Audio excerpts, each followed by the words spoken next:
What's up, everybody? Welcome to another episode of The Trail Ahead. My name is Kyle. My name is Caleb. Welcome back, guys. We have so much to talk about. We do. We're actually really excited for this episode. I feel like we're excited for every episode. Every episode. This one especially. Yeah. Definitely this one. Definitely this one. Hope you all been doing good. I feel like we were just catching up on our life. I haven't seen Caleb for a little bit. Sorry for the lag on not posting as many episodes as frequently as possible. I've just been honestly re-healing in a lot of things in my own life, and yeah, it's been a powerful month, kind of like a wild ride.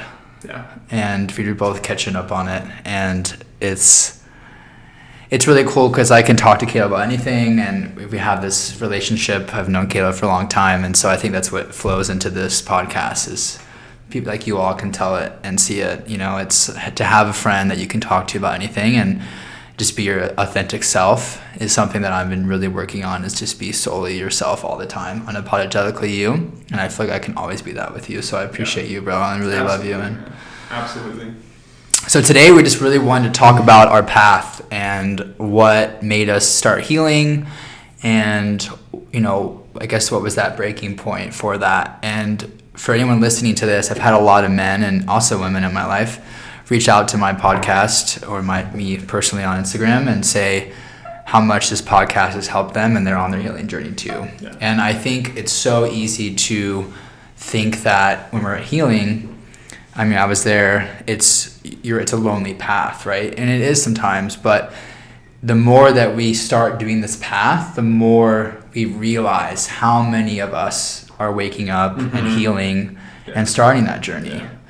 And so it really is powerful to see, and thank you for everyone who reached out to me. It really does mean a lot to me, truly, and say thank you. And also just, I want to hear your stories too. And some people want to be on the mics, and some people are like, I'm not ready for that. And that's totally fine. Yeah. It does take a lot of courage to get up here, and it even takes even more courage to start your path. Yeah. So I really wanted to ask you, what was that breaking point where you had to say enough was enough, and it's time to get down and dirty? Yeah. Let me speak to other people coming on first really quick, and then we'll jump into that.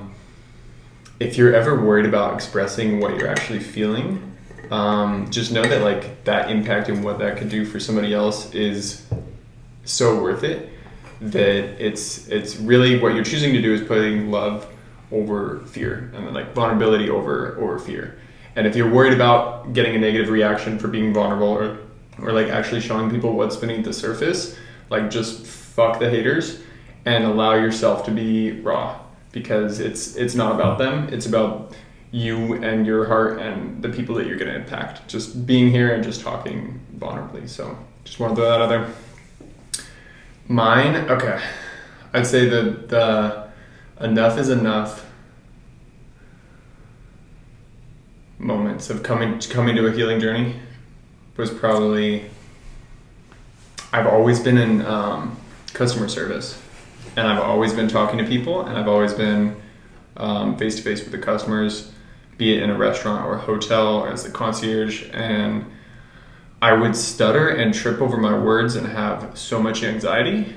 And a big step, because it's a snowball thing, and it doesn't happen overnight. It's breadcrumbs of, what do you need to heal? What does that mean to you? What are you going to do about it? And seeking the answers to kind of remedy your predicament. And it's the narrative of every story is there was a problem and you fixed it. I had a problem with speaking and being vulnerable and just showing up authentically.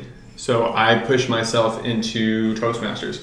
And I went from college classes of just accepting an F because I didn't want to speak in front of people, or I would speak in front of people and felt like I was having a panic attack, and my vital organs were literally like the blood was leaving other parts of my body to go to keep me alive and to make me ready to run.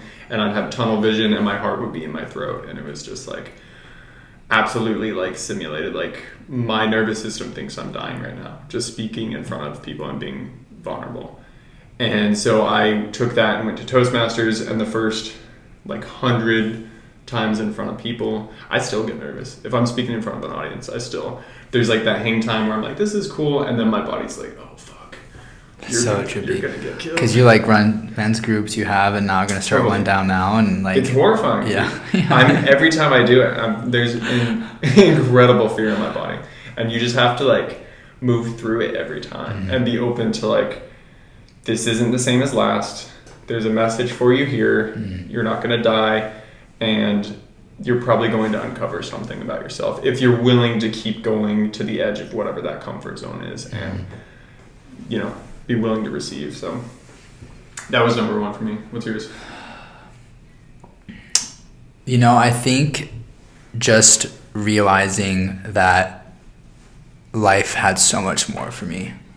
Like I'm sure we've all been in this moment where we think this can't be like life, right? Yeah. Like this low point, or how I feel, or the anxiety that's wrapped around me, or the low point that I'm at, or what's happening to me. And it's like there's so much more to life, right? And to sit there and think, like I was telling Caleb, I was at the beach this past week, and I was just sitting on the beach, and I started crying, like tearing up, because my life has changed. I mean, it's not even funny, like how much my life has changed. Yeah. And it was just because I finally said enough is enough, right? I mean, it's so easy to go on this path and follow the sheep, follow the herd, follow like most people, who numb or who just don't deal with their emotions, because society tells us that's what we should do, right? There's a dispensary at every corner, there's a liquor store at every corner.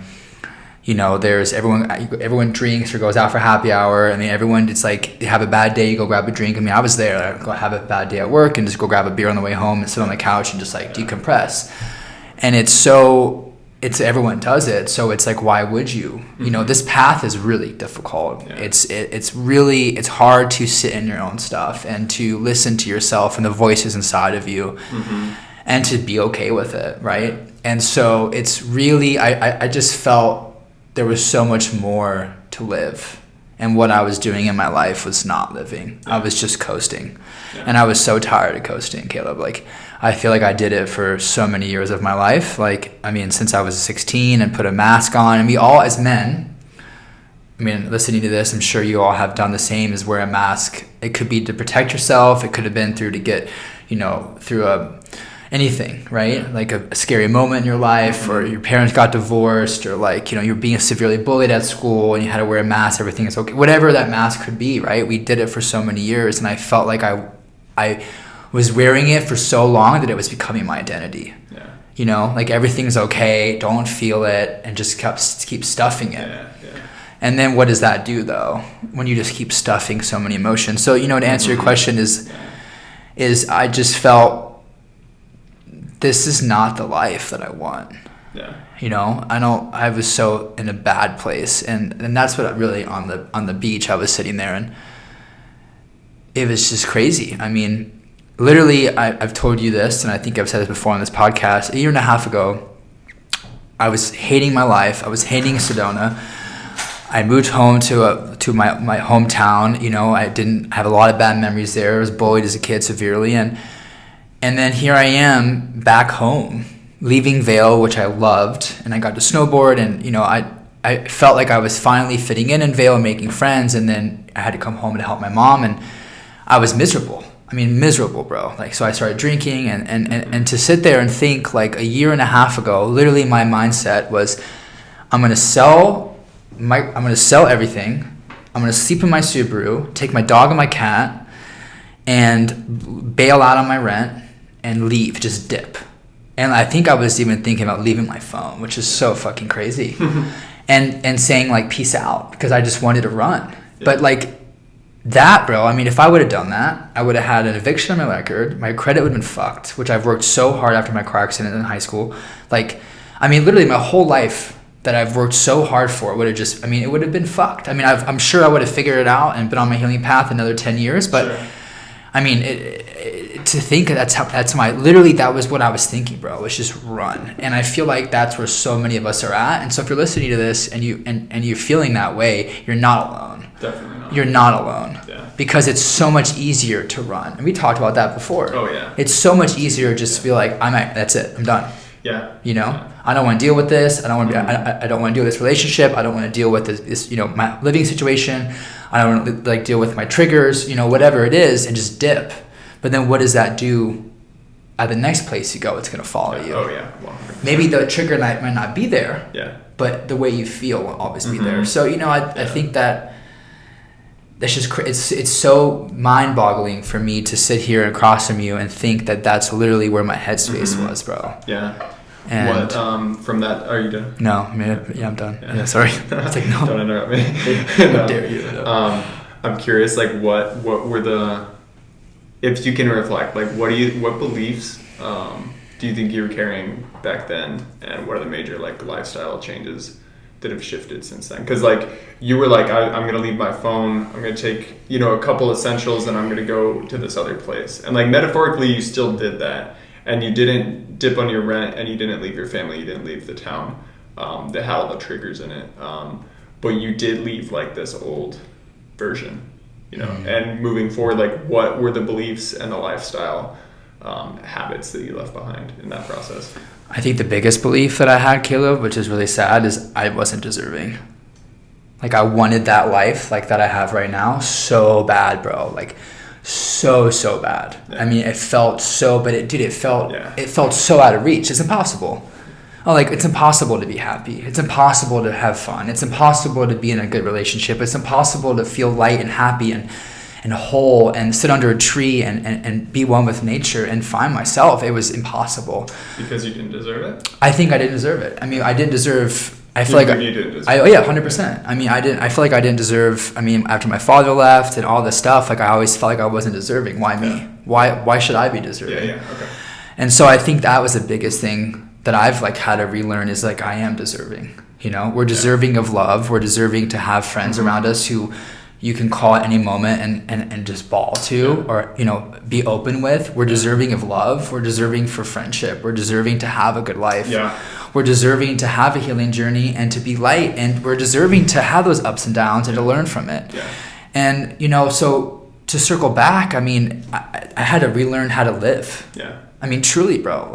I had to relearn how to be happy. Mm-hmm. I had to relearn what Kyle is and what Kyle wants and what Kyle deserves, because I was so many years of just non-confident, not being happy. I mean, scared and just masking. Yeah. And so it was so many relearns of life and to now be, I mean, truly, dude, I've told you this before, is I never saw myself living long. Yeah. When I was in that bad space. I thought, I'm going to get tattoos because I've always wanted them and I don't know how long I'm going to live. I mean, seriously, bro. I was in such a low point. I was why, if I die when I'm 29 or die when I'm 28, then that's sweet, cool. I came to the world, this earth, and now I'm I want to fucking live. Yeah. I want to wake up every day and go hug a tree. I want to experience life. I want to go for hikes. I want to live life, bro. And it's so crazy to think, if you just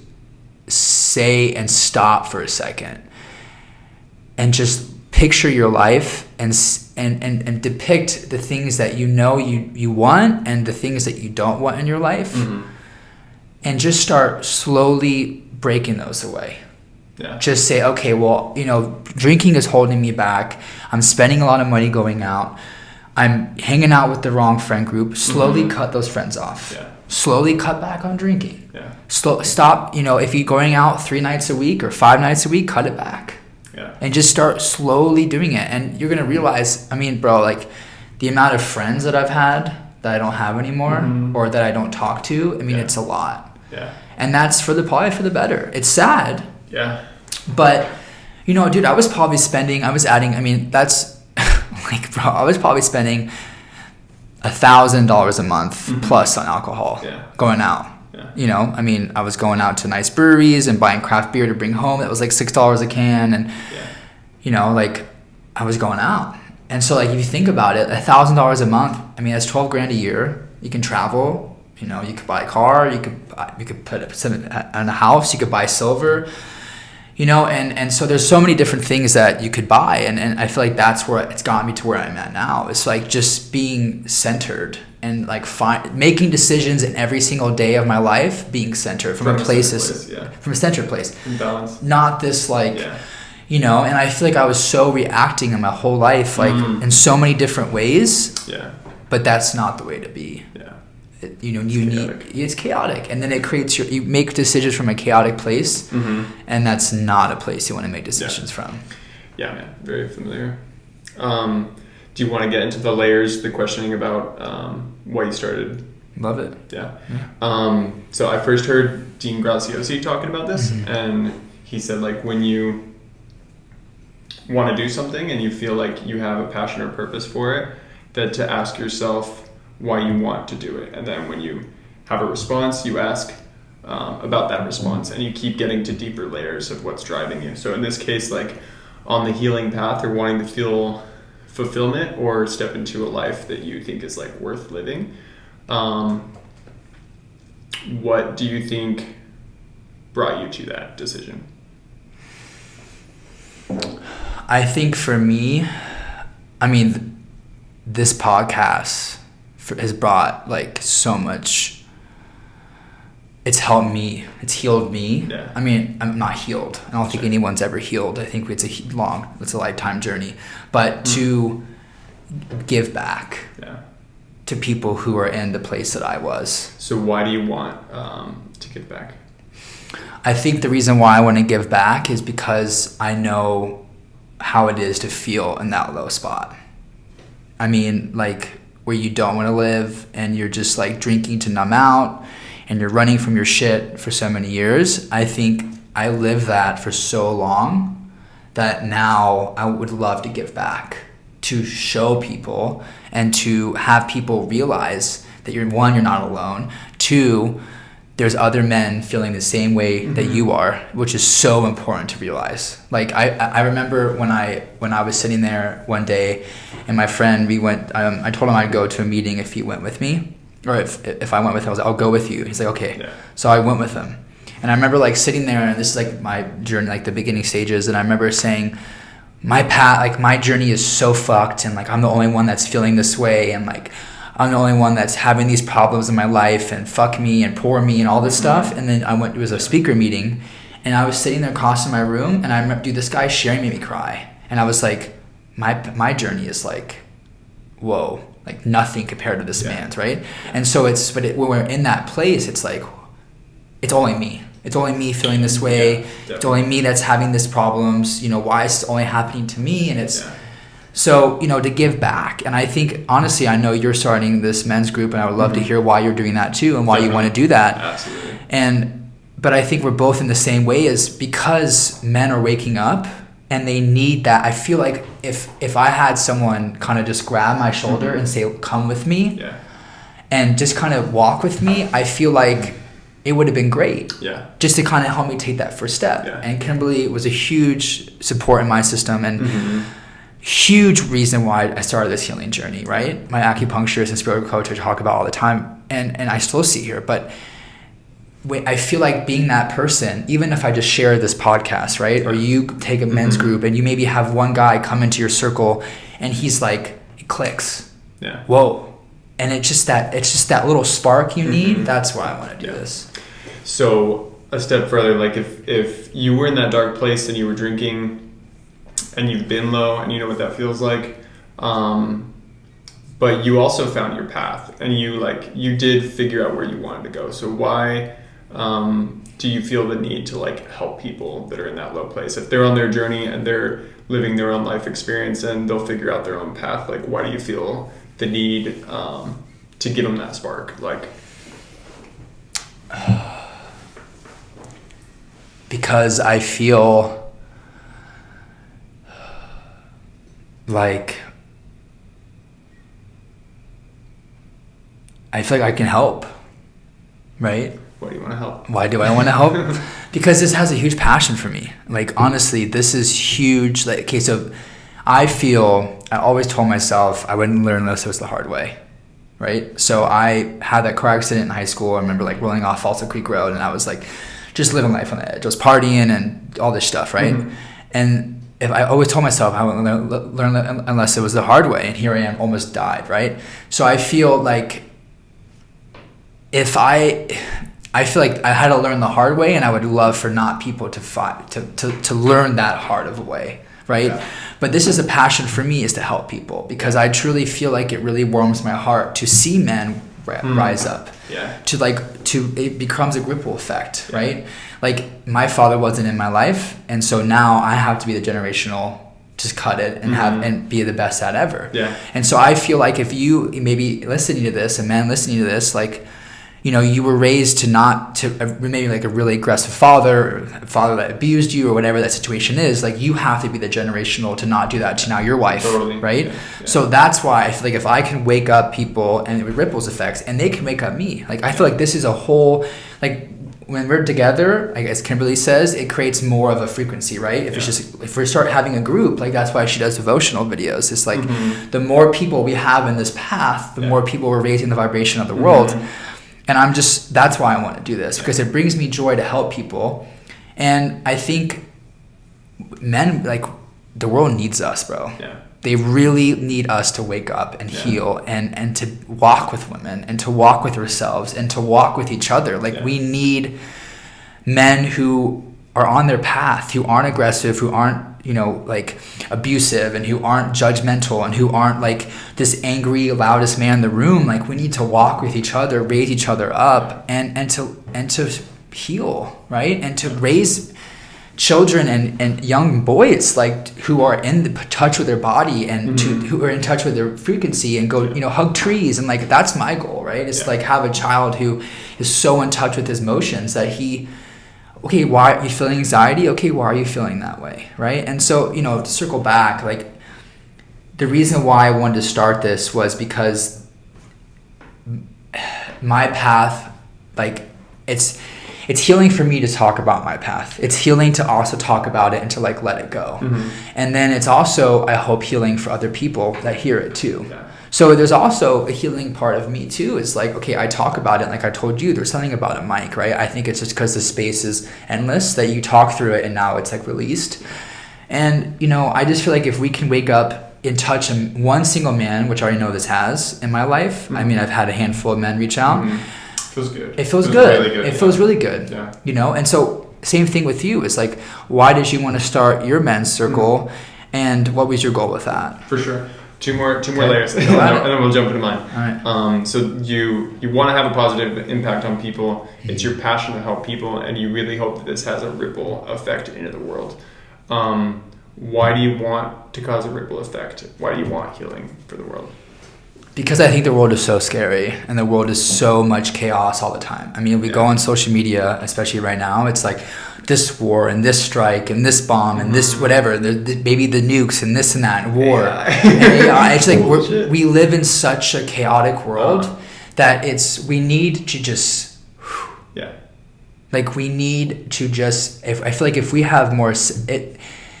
I don't care if you're left or right or whatever your political way is. It's always like divide and conquer. And I feel like if we can just rise up and help each other and lift each other up and have more love, like, love is the most powerful thing in the world. Yeah. Love yourself, love your neighbor. You know, I was listening to a podcast, and it said if we just loved our neighbor truly as much as we would die for them, like in the Bible it says, like, love thy neighbor, imagine what the world would be. Yeah.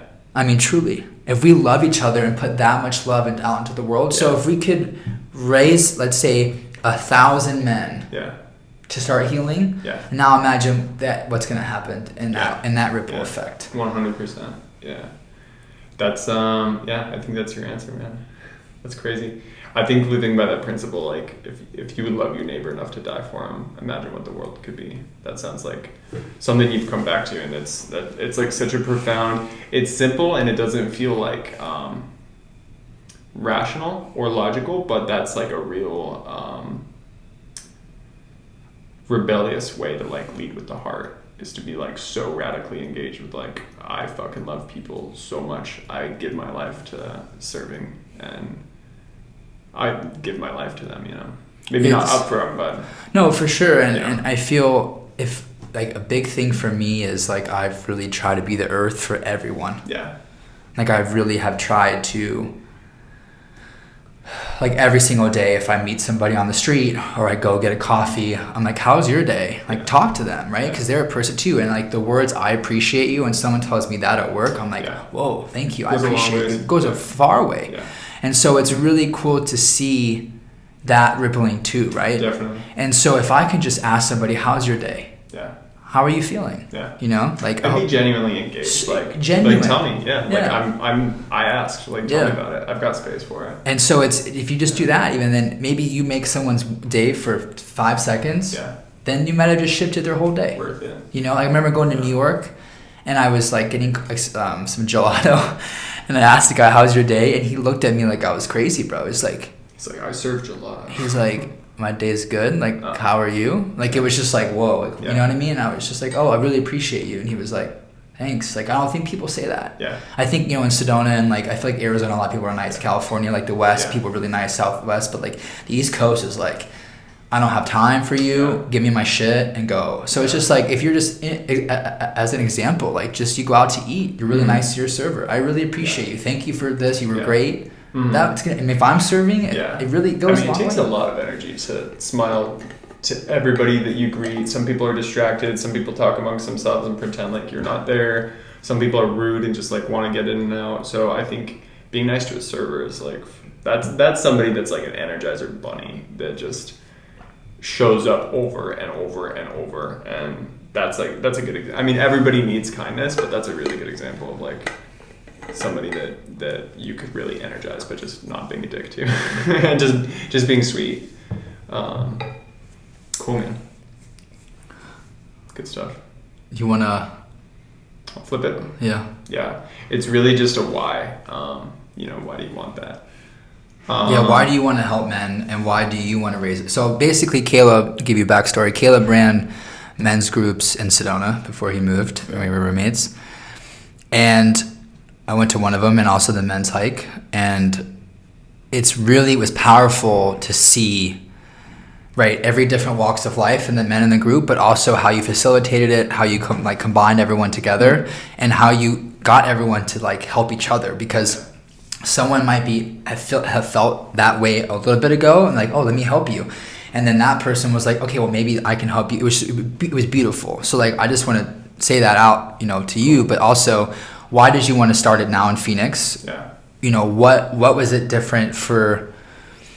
Why do you think Phoenix needs it more than Sedona? Because I feel like Sedona people are really tapped in with themselves and their journey.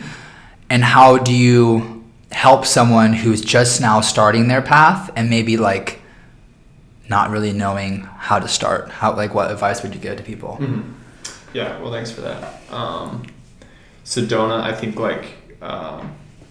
everything about Sedona just kind of forces you to look at it. I think that's why it's a little more in your face. So when you're in Sedona, it's like you're just hit with those constant mirrors of your behavior.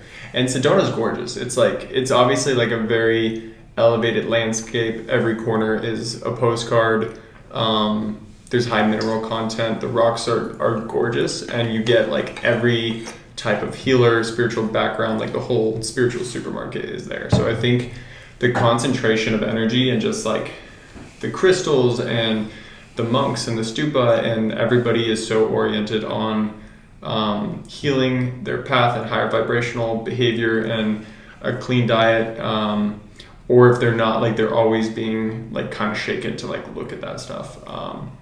So I don't know that Phoenix needs it any more than Sedona.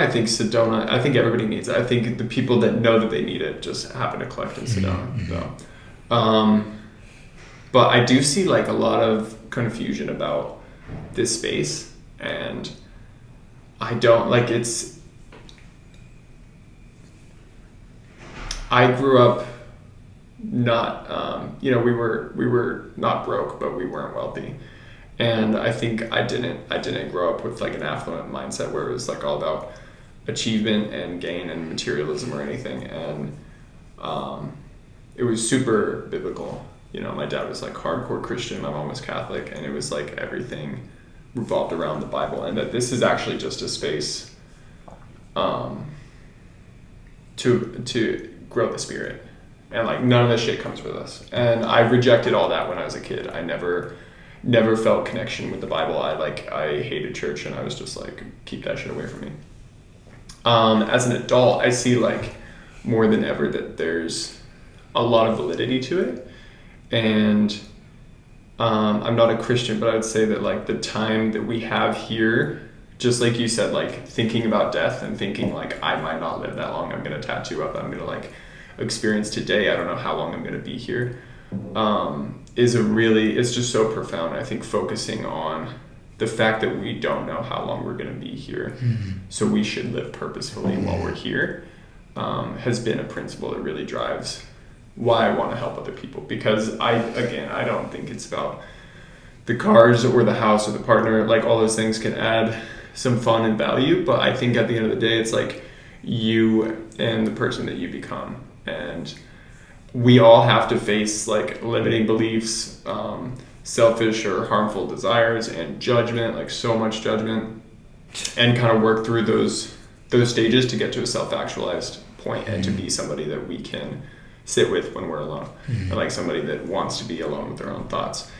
And we all create that in our own time, or we don't. But when it is just you, it's just you, you know, and all the energies that you feed on a regular basis. And if that's materialism, or if that's self-serving, or if it's manipulation, then that's what you're left with. So I think to get to a place that's like people-oriented, grounded in a strong connection with other people, grounded in principle and values, connected to the heart, wanting to lead from the heart, and wanting to have like the biggest impact and connect with people and share love and value and wisdom while we're here, is like, I can't imagine doing anything more worth your time than like, you know, that's it.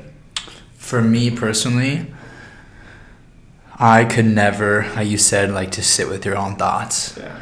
In college, if I was hungry, like, or wanted something, I would go to the drive-thru if I was alone. I would never go on campus and like eat alone. I would never go out by myself. I could never go and sit by the lake by myself, or it's scary. Yeah. And so now I would love that, right? Yeah. But it's taken a lot of time. And so someone listening to this who is just maybe trying to figure out how they can go and listen to their thoughts and make it be okay with them, what advice would you give them? I guess when you get to that doorway and it's dark and you feel alone and you feel the tension or the anxiety of the mystery of the unknown, and it's just you and you feel really afraid to like take another step, I'd say bring yourself to that place as often as you can, and when you're ready, take a step. And just know that when you actually step into that space, that you're stepping into potentiality. You're not stepping into something that you've seen before. And we might have preconceived notions or assumptions about what we're getting into, but until you do it, you just don't know. And the mystery, sometimes the unknown or the lack of security, could be the hardest thing to face. But when you do it over and over again, you'll find that not only are you strong and you're willing to go into spaces of the subconscious and visit yourself at a deeper level, but what you start to uncover is that there's just vast potentiality, and there's opportunities to know yourself deeper, to connect with other people deeper, to observe the intelligence just in this world on a deeper, more profound level, and more intrinsically connected to your heart and to your personal journey. That the more you do it, you feel more alive, more grounded, more able to connect with people, more able to connect with yourself and your creator. And you don't really get to that space by just being a part of the herd and being noisy and always distracting yourself. But when you are ready and you want to test your own strength, it's profound, and it leaves you connected in a way that you can't imagine. And it gives you so much gratitude for life. Just to be in the mystery, to experience your own breath, just to feel like gratitude for, like, you were given a heart and it beats all the fucking time. And like, that's worth more than all the treasures in the world. And what you put inside that is going to tell your story. And I don't think you want to put fear of the unknown and not wanting to be alone and following anxiety in there over and over again. I think facing the mystery, experiencing your strength, experiencing humanity at deeper levels, and being able to know yourself at a deeper level is really what we all came here for, is like really know yourself, to really experience love. And you can't, I think, fully love, you can't really share, you can't do anything if you actually are disconnected from the whole process and the whole experience. And I feel like the best way to connect is just disconnect. So I think it's like, you know, so powerful. And I really think that this episode has been like really powerful. I think this is probably one of the best ones so far. So I think we're getting more confident and more comfortable. Like this was really scary for me. And I remember Kayla was one of my first like couple episodes, and I think this technology, like this is the fastest we got it down. But before it took us a long time. And anyways, but this was like really scary. And I remember when I had the download to do it, and you were living with me, and I came home and you were on the couch, and I was like, we're going to have a podcast, and you're like, what? And I bought the mic. What was like a full body no? Fuck that. And I remember I like same kind of thing. I was like, okay, I'm not gonna have time to think. I'm just gonna order the mics, and then order all the technology, whatever, for it to go. Go for it. And then Caleb was like, hit me with, I'm moving. And I was like, damn. So the old me would have just ran and been like, okay, this is perfect. I don't want to even do this anyways. Like, I'm just going to return the stuff and go off my life. Surprise, he drove down to me. Surprise. We're fucking recording this. Yeah. And here I am. So, you know, it's been really, I just want to say thank you, bro.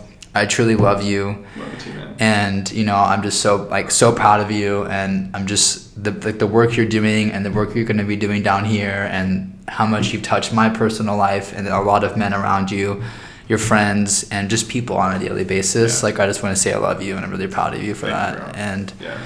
you know, I think we are really waking up men, and I think men are waking up, and it's a beautiful thing to see. And I want to say thank you for all you tapping in. Like, truly, it means a lot to me. Please reach out with like comments, and even if it's, you know, I resonated with this, or I really thank you for this. I'm not going to get on the mics right now, but thank you. I'm on my healing journey, or whatever it is. Comments. If you want to private message me personally, a lot of, you know, my social media is attached to my podcast. And yeah, if you have questions or anything, just let me know. And I really appreciate you. And we will be posting an episode sooner than I did this last one. So appreciate you all. Much love. Have a great day. And thank you for tapping in. Thanks for tuning in, guys.